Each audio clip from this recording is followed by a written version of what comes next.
আমি অনেক এক্সপেরিমেন্ট করেছি এবং অনেকবার সুইচ করেছি। আমি পছন্দ আসলে যখন যেটা সামনে পাওয়া যায়।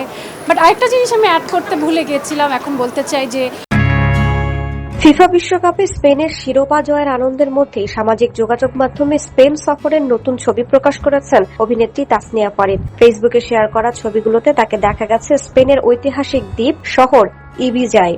এর আগে মিশর, লন্ডন, প্যারিস ও নেদারল্যান্ডস ভ্রমণের ঝলকও সামাজিক মাধ্যমে ভাগ করে নেন এই অভিনেত্রী।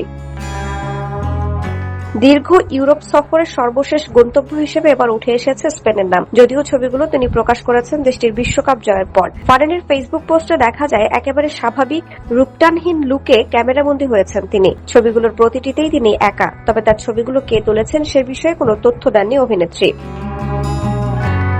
অভিনয়ের পাশাপাশি ভ্রমণপ্রেমী হিসেবেও পরিচিত ফারিন ব্যস্ততার ফাঁকে প্রায় দেশে বিদেশের নানা প্রান্ত থেকে ছবি শেয়ার করেন তিনি, যা ভক্তদের আগ্রহের কেন্দ্রবিন্দুতে থাকে। কাজের ক্ষেত্রে গত বছর শরীফুল রাজের বিপরীতে ইনসাফ সিনেমায় অভিনয়ের মাধ্যমে বাণিজ্যিক ধারার সিনেমায় অভিষেক হয় তার। আর চলতি বছরের রোজার ঈদে মুক্তি পাওয়া শাকিব খানের প্রিন্স ও once upon a time in Dhaka সিনেমায়ও গুরুত্বপূর্ণ চরিত্রে দেখা গেছে তাসনিয়া ফারিনকে।